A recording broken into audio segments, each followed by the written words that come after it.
Bonjour à tous et à toutes, bienvenue dans ce premier live Instagram du réseau UNMI Connect.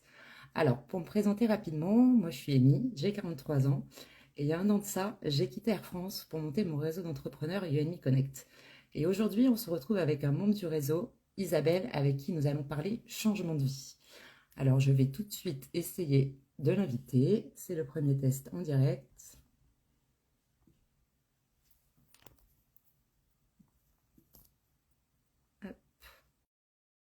Alors, est-ce que ça fonctionne? Isa, est-ce que tu es là?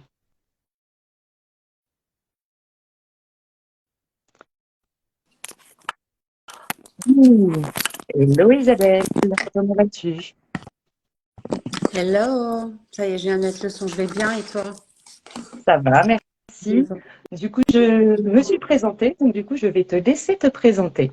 Oui, moi je suis Isabelle Mallet, j'ai travaillé 35 ans dans l'industrie du voyage et depuis un an à peu près, je suis à mon compte maintenant et j'ai trois casquettes principalement. Je suis coach, je suis mentor et je suis consultante en entreprise et j'exerce aussi auprès des particuliers. Voilà, et j'ai eu la chance de rencontrer Émilie parce qu'on vient de la même industrie, l'industrie des technologies du voyage, et qu'à une époque de ma vie, j'ai aussi travaillé chez Air France. Et je suis ravie d'être là. Au top. Donc, je disais avant que tu te connectes qu'on allait parler de changement de vie. Ouais. Donc, du coup, je vais te lancer tout de suite avec cette question. Ok. Comment se prépare-t-on au changement de vie? Quelles sont, selon toi, les choses à mettre dans sa to-do list? Mm, bon, après un certain nombre d'années, en tout cas en ce qui nous concerne, hein, toutes les deux, moi je l'ai dit en introduction, ça faisait 35 ans que je travaillais en tant que salarié, 20 les 26 dernières années dans la même entreprise. Et je pense que quand bien même c'est une décision qui peut paraître spontanée pour certains, et c'est relativement rare, c'est vraiment quelque chose qui se mûrit plus ou moins consciemment. Voilà, pour moi, c'est arrivé, c'est toujours pareil, hein, autour de la cinquantaine, il y a des choses qui se mettent en place, on est bien, ça roule, on est dans une bonne entreprise, on aime son job.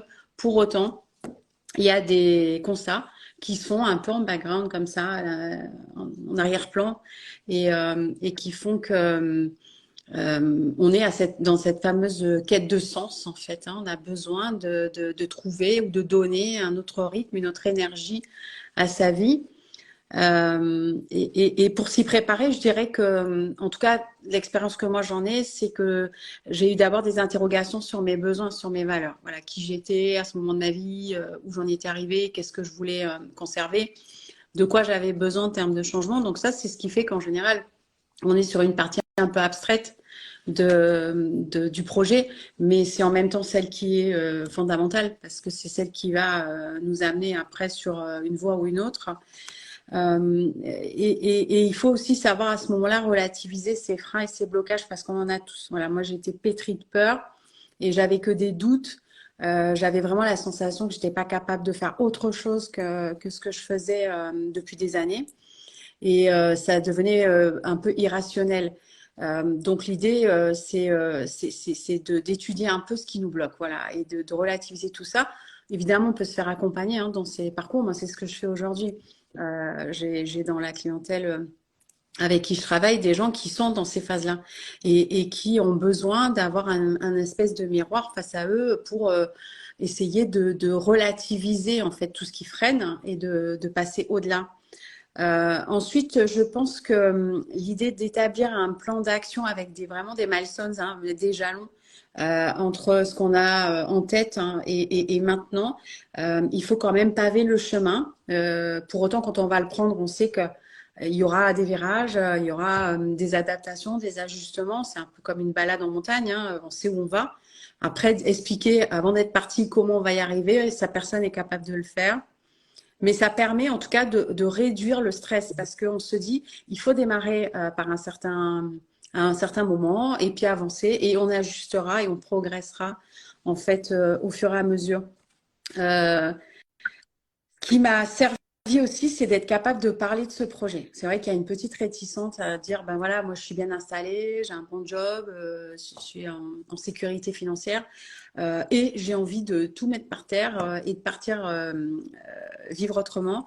Ça implique certaines personnes de notre entourage et le fait de parler du projet, ça commence à le rendre concret en fait.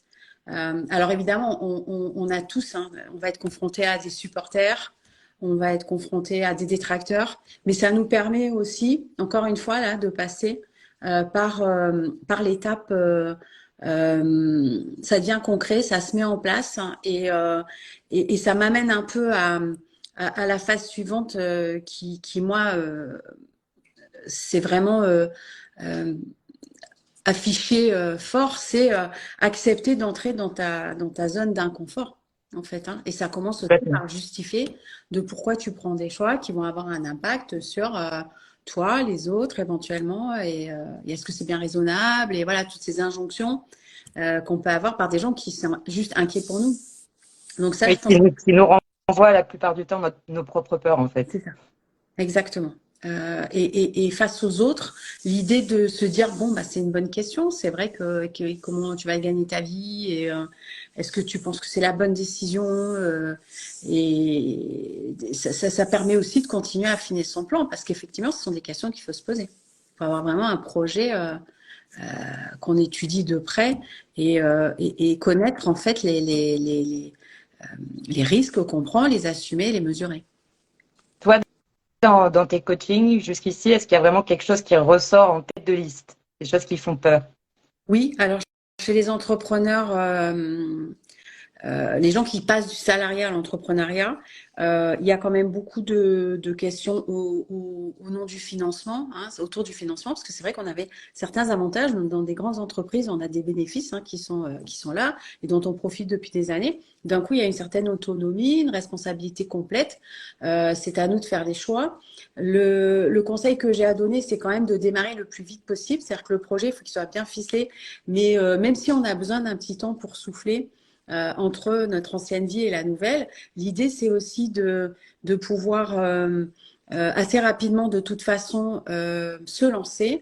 Dans la liste des tips que je donnerais, ben, moi, j'avais le syndrome, hein, je l'ai toujours, hein, du soi parfaite. Hein. Donc, je vais pouvoir te préparer un truc et te le repréparer, et continuer à l'améliorer. Mais en fait, l'idée, c'est d'accepter d'être imparfait, comme là, toi et moi, on parle, on n'a rien préparé de particulier on échange, on se pose des questions, on répond. Il y aura des choses à redire, il y aura des il y aura des hésitations, il y aura peut-être des j'ai pas entendu, tu peux répéter. Et alors, c'est la vie, c'est comme ça. Et chaque étape où on sera éventuellement pas forcément satisfait de ce qu'on a produit nous permet de toute façon de nous améliorer, de nous renforcer aussi, parce que c'est toute une question. On a tous les ressources et les compétences. Et ça, il faut vraiment en être persuadé parce que c'est vrai.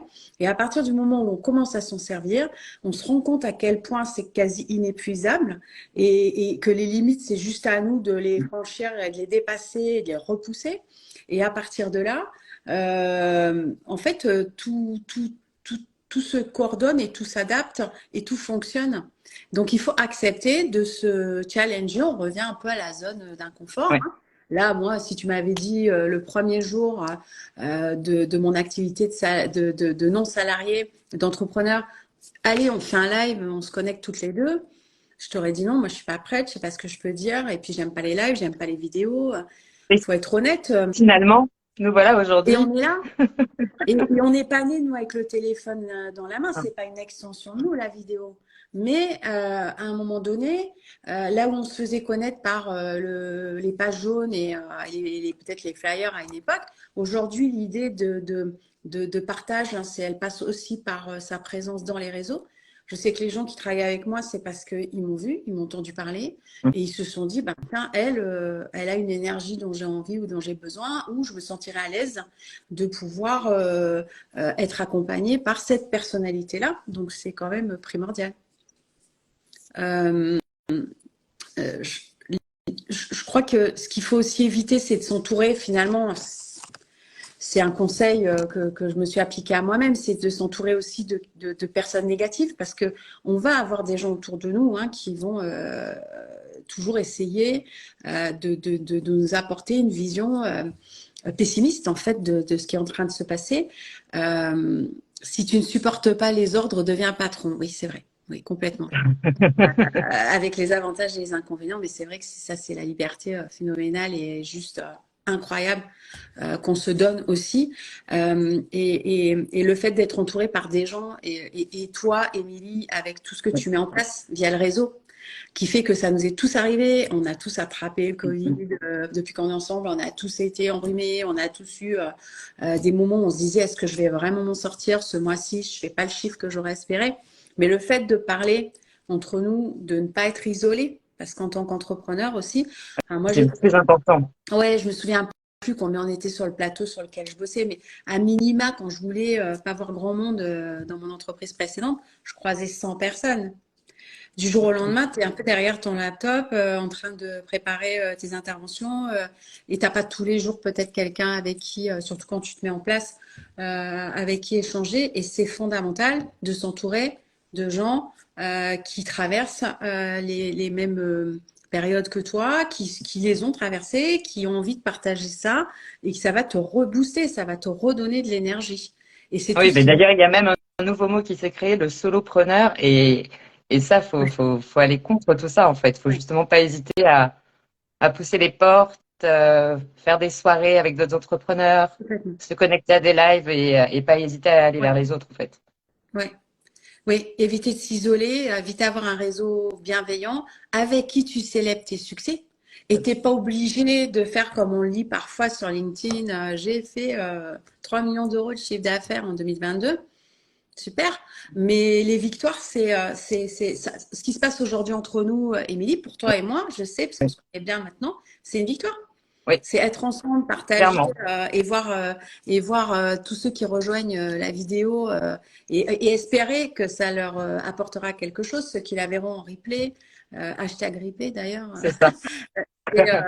Et, c'est extrêmement réconfortant en fait. Oui. C'est un des succès qu'on peut célébrer. Et puis, Euh, alors, moi, le succès dont je me souviens, c'est le premier client. exactement. Celui-ci, on ne l'oublie pas. La première fois que tu vas arriver de l'argent sur ton compte et qui vient de ce que tu produis, alors tu as produit pendant des années, mais là c'est vraiment toi et quelle que soit la somme en fait, c'est juste euh, extrêmement motivant et c'est ce qu'on va pouvoir se redonner les uns les autres quand on fait partie des réseaux. Et des réseaux, moi je dirais qui nous ressemblent parce qu'il y en a beaucoup des réseaux. Ça aussi, Oui, c'est un peu la problématique. On va scanner au début tous les réseaux, on va aller à des soirées où finalement on va revenir en se disant bon, j'ai pas rencontré grand monde, il y a pas beaucoup de gens avec qui j'ai pu parler, personne m'a rien demandé. Et puis tu en as d'autres où tu te dis mais c'est là que je dois être parce que c'est là où je suis entourée par l'énergie et les gens qui me ressemblent ou dont j'ai besoin. c'est ça, et Et la bonne ouais, énergie. Parce que, effectivement, beaucoup de réseaux parlent business, chiffre d'affaires. Alors oui, c'est important. C'est le nerf de la guerre. Mais derrière, au quotidien, on a besoin surtout de solidarité, d'entraide, de s'écouter, de savoir qu'on peut appeler quelqu'un parce que ça va pas, parce que ce matin, on s'est levé et qu'on ne sait pas où on va, on ne sait pas qu'est-ce qu'on va faire de sa journée et qu'il faut, voilà, remettre un petit coup de boost. Et c'est ça la force d'un réseau aussi. oui. C'est avoir des gens derrière qui sont là au quotidien, avec qui on peut parler, échanger, dire quand ça va pas, dire quand ça va aussi, parce que ça, c'est cool. Et c'est ça qui est chouette. Et se réjouir pour les autres Mm. aussi, parce qu'on a énormément dans le groupe de You and Me Connect, on a énormément de gens tout le monde a un talent et il y a vraiment des choses qui se réalisent au quotidien et qui font que voilà, ça pousse. Parce que ce qu'on développe aussi, c'est notre créativité. Je voulais dire une chose parce que ça m'est venu à l'idée, je veux pas l'oublier ça. J'ai fait une erreur au départ, c'est que j'ai traîné un peu sur la délégation de certaines tâches parce qu'on est un peu multitasking, voilà, quand on a eu la chance, qu'on s'est donné la chance de travailler pour des entreprises qui nous forment bien. Et c'est vrai, on sait faire un site internet, oui, on peut faire ses publications sur Canva, oui, on peut voilà, créer son propre logo. Mais ça existe aussi, parfois, il faut être conscient qu'en engageant quelques euros, mais en le faisant le plus tôt possible, encore une fois, pour être soulagé de certaines tâches et avancer finalement sur la partie qu'on maîtrise le mieux, c'est celle de notre cœur de métier après. Ça peut aussi permettre de développer son business plus rapidement. Parce que ça, c'est hyper important. On a tous un délai, on s'est tous Oui, fixé de toute façon une période au-delà de laquelle il faudra peut-être reconsidérer la décision de départ si on n'est pas arrivé à nos objectifs. clairement. Et ce que je trouve bien avec maintenant une petite année de recul sur l'entreprise, c'est que comme personne nous attend quelque part, Mm. on a le droit de faire des erreurs, on a le droit de réessayer, recommencer. Et je trouve que cette année-là, avec un peu de recul, a été hyper productive, prospère, parce qu'en fait, on essaie. Comme aujourd'hui, on se fait un live Insta, Mm. on fait des podcasts, on fait des vidéos. Et c'est ça qui est bien, c'est qu'on est encore dans ce mode-là où on peut faire des erreurs. Personne nous attend. On n'est pas une grosse entreprise qui a quelque chose de carré, où tout doit être linéaire, qu'on attend toujours de la même façon. Nous, aujourd'hui, on a la chance, on peut être créatif, essayer, se tromper, recommencer, c'est pas grave, on y va. Et Il faut juste partager. oser et avancer, en Ouais. fait. Et partager parce qu'on fait tous un peu le même parcours du combattant. C'est-à-dire qu'à certains moments, on constate tous qu'il y a quelqu'un dans le réseau, par exemple, qui va arriver à un endroit où on est passé nous et qui va avoir une question à poser. Et la force du réseau aussi, c'est de pouvoir dire, bah écoute, moi je l'ai fait, voilà ce que je te recommande ou voilà ce qui m'a été utile. Et ça, c'est encore un gain de temps, ça renforce notre productivité. Évidemment, du coup, c'est aussi éviter de perdre de l'énergie et à terme de mieux développer finalement son activité, de se consacrer à l'essentiel. C'est ça. Toi, par rapport à ton activité, qu'est-ce que tu dirais aux personnes, parce que c'est souvent le cas, on est souvent réticent à faire appel à un coach. Qu'est-ce que tu dirais pour les convaincre? Euh, En fait, aux US, ils le disent. Bill Gates l'avait dit d'ailleurs. On a tous besoin d'un coach. Bon, Bill Gates, c'est un coach, hein, bien sûr. Alors nous, en France, une personnalité qui est plutôt appréciée finalement des Français, c'est un de nos sportifs, Teddy Riner. Lui, il est accompagné par une coach qui n'a rien à voir avec la discipline de Teddy Riner. Elle l'a toujours accompagné parce que lui, il dit au-delà de ce qu'on pourrait percevoir de moi, hein, de mon apparence et de ma force physique, ça réside ici en fait. Tout est là, ça se passe là. Et moi, je suis supervisée en tant que coach, bien sûr. Je suis accompagnée aussi parce que toute seule, même si je fais du développement personnel depuis plusieurs années et que je peux avoir une certaine pratique et certaines clés, en fait, en France, on n'est pas encore suffisamment tôt éduqué à ça, malheureusement. Et donc, on bâtit tout un tas de comportements qui vont nous empêcher de voir clair. Voilà. Et le fait d'être accompagné par un coach, ça permet d'abord de prendre du temps pour soi, ça c'est hyper nécessaire, d'avoir le recul, mais la hauteur aussi, parce que le recul, souvent les gens, ah oui, je prends du recul. Oui, mais prendre la hauteur. Parce que quand tu prends de la hauteur, tu vois les choses différemment. Ok. La montagne de loin, c'est souvent la parabole qui est utilisée. De loin, on va voir la montagne, bah ouais, ok, elle est un peu plus petite, mais par-dessus, on va dire c'est juste une montagne parmi les autres, hein. Donc tu vois, le biais qu'on peut Oui, avoir au départ, c'est dire je vais jamais y arriver, je vais pas m'en sortir, je suis pas capable. Il y a des prises de conscience énormes qui se réalisent. Alors ça, du côté des particuliers, bien sûr, et qui font que ta vie change complètement. Ta vie change. À partir du moment où tu as certaines prises de conscience nécessaires, parce que tu es capable de le faire, parce que tu t'octroies les moyens de le faire, les moyens en termes de temps, en termes de finances, en termes de... Voilà, c'est un cadeau que tu fais à toi. Ça, c'est pour les particuliers. Pour les entreprises, bon, c'est déterminant parce que aujourd'hui, il y a des comportements au sein des entreprises qui ont besoin d'être revus. Moi, l'idée, c'est que je fais toujours des audits, des diagnostics, que je partage certains constats. Je travaille basé sur le développement personnel au service du développement professionnel. Pour moi, c'est fondamental que les gens soient considérés comme des humains au travail. Il y a des entreprises qui se développent rapidement et qui n'ont pas les capacités parce qu'elles n'ont pas pris le temps de faire ça et les compétences de s'organiser du point de vue des process, du point de vue du management, du point de vue de la vision. Moi, quand je questionne, et j'avais fait une vidéo là-dessus, quand je questionne en fait sur les valeurs et la vision, mais les gens ils savent pas te le dire. Et ça, c'est pas possible. clairement. Moi, ça me va. Je fais pas un blocage là-dessus. Mais en fait, si t'as pas de vision pour toi, si t'as pas de vision pour ton entreprise, si t'as pas de valeur à toi en tant que personne à la tête d'une entreprise ou dans une entreprise, ça peut pas fonctionner. Parce que c'est un peu comme prendre la route sans savoir où tu vas. T'avances, Oui, mais tu vas où? c'est ça. Tu vois? Puis c'est difficile de faire adhérer les autres Ouais. collaborateurs si déjà il n'y a pas une vision Ouais. claire de. Et de recruter les bonnes personnes. Parce que Oui, si tu es un peu aller à un speed dating et puis te dire, bon, moi, à la limite, le premier qui s'assoit, c'est le bon. Ça peut pas, tu vois. C'est par rapport à ce que je vais dire de moi, à ce que je vais promouvoir, à ce que je représente, qu'il y a quelqu'un qui va dire ça, c'est ce dont j'ai besoin et ça, c'est ce dont j'ai envie. Si c'est voilé, si je dis rien et si je mets rien en avant ou si je mens sur ce que je propose, oui, évidemment, ça va pas fonctionner. ça c'est évident. Voilà. Donc, l'accompagnement, c'est ça. C'est pas du conseil, il n'y a pas de jugement. Moi, j'ai trois casquettes. Donc, évidemment, quand je fais du mentoring, là, on est plus sur Oui, la posture. Quand je suis en consultante, et ben là, c'est plutôt sur les process dans l'entreprise, hein, comment on peut être mieux organisé, comment on améliore la communication, par exemple. Et par contre, quand tu es coach, dans ta posture de coach, là, tu es sur le questionnement, sur l'écoute oui. active, voilà, sur les prises de conscience. Et là, Alors, tu as un petit message, il y a un petit message. Il y a du boulot à faire au niveau des entreprises françaises, elles sont trop conservatrices.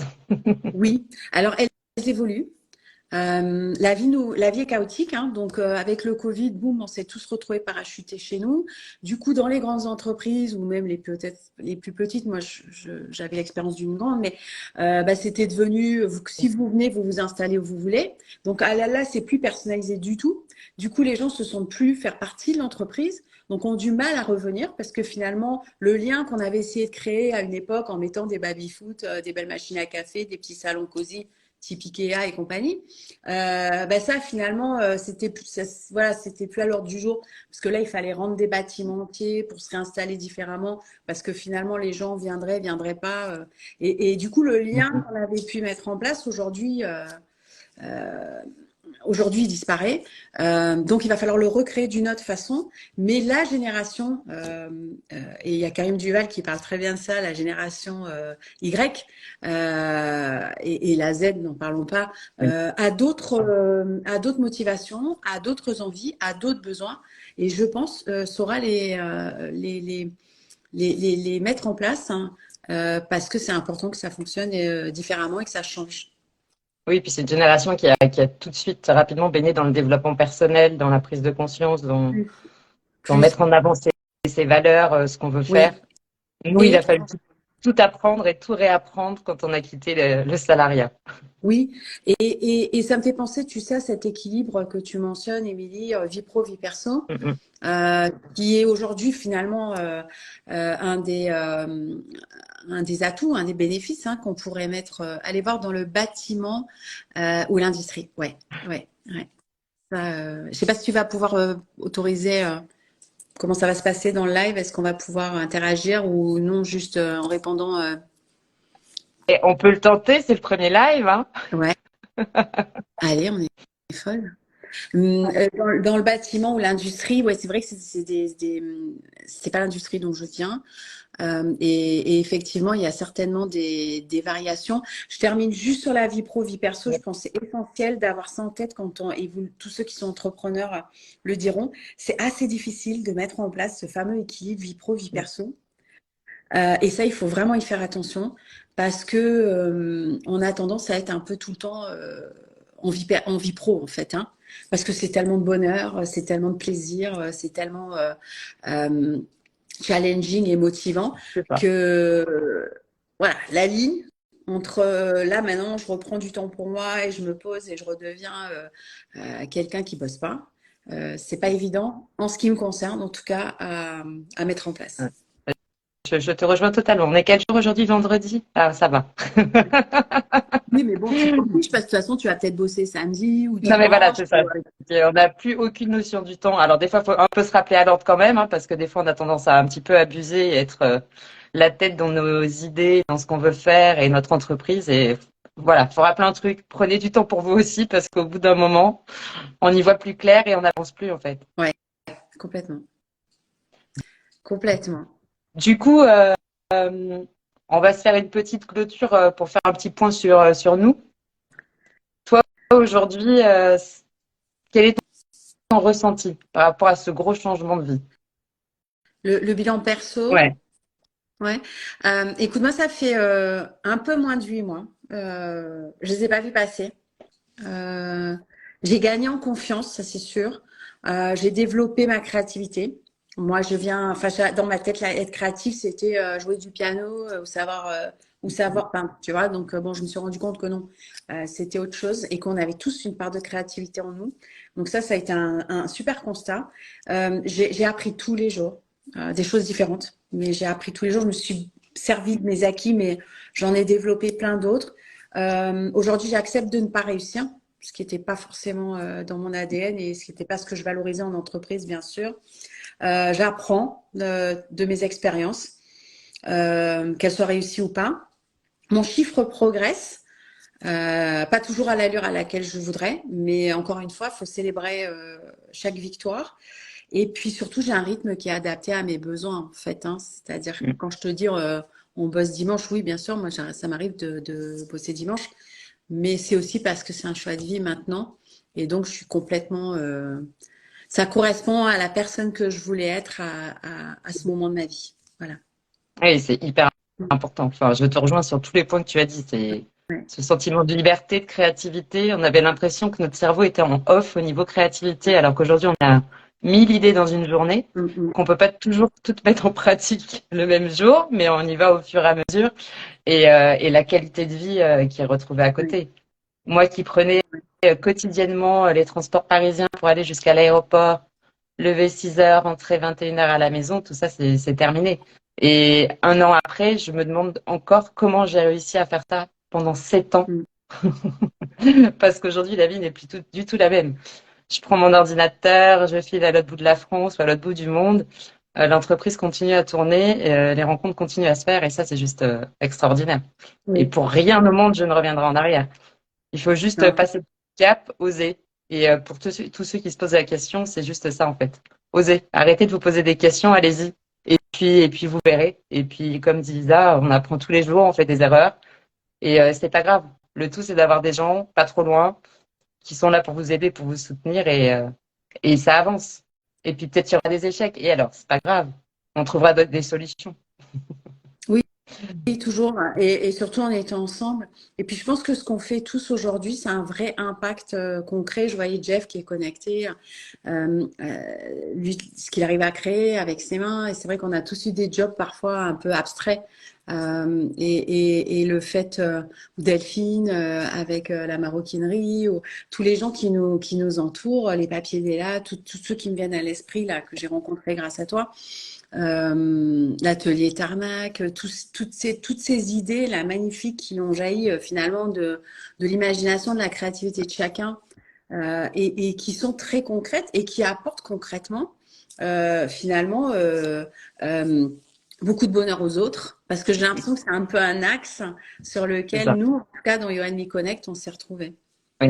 Ouais. Aider Et les c'est ça qui est autres. important et c'est ça que je voulais mettre en avant. Il y a toujours des exemples de gros business, des modèles qui ont réussi, mais en fait, il y a aussi tous ces petits entrepreneurs comme nous qui gagnent à être connus parce que franchement, il y a du boulot derrière et franchement, on est tous partis vers des entreprises avec des valeurs, avec du sens. On y met tout notre cœur au quotidien.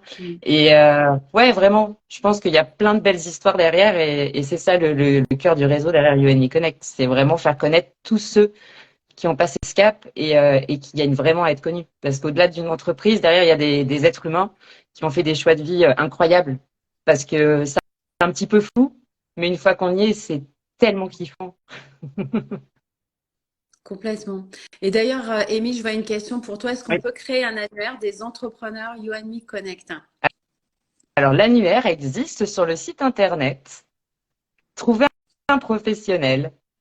Tout le monde est référencé. À ce jour, 25 entrepreneurs à travers le monde. Et oui, jusqu'au Mexique. On n'a plus de frontières. Le ciel. C'est ça. Et encore, je Et peux faire un encore. rendez-vous dans un avion. Et je vois la Bon, en palette tout cas, Wizarette, hein, je... la version de Why Worry, tu sais. Il y a un Ah problème, oui, une solution. Oui, toujours, Why Worry. toujours. On le trouve toujours. Avec le sourire en plus. Bon, en tout cas, je suis très fière de nous pour ce premier live. Alors, je ne sais pas comment ça s'enregistre. J'espère que c'est automatique parce que je ne voudrais pas le perdre pour passer le Ah non, replay. Donc, on va croiser les doigts. Merci mille fois, Isa. Pour ceux qui se posent des questions sur ce fameux réseau UNI Connect, vous savez où nous trouver sur Instagram. Pour retrouver Isabelle, pareil, Isabelle Mallet Coaching sur Insta. Et sinon, vous avez les liens sur ma page Insta, donc vous pourrez retrouver tous les membres du réseau UNI Connect. Je vous embrasse et puis on vous dit un bon week-end à tous. oui, merci à tous. J'ai vu mes copines aussi. Je Ouais. leur fais des gros bisous. Et puis, je vous dis à bientôt. Bye Salut, bye, bonne journée. bye.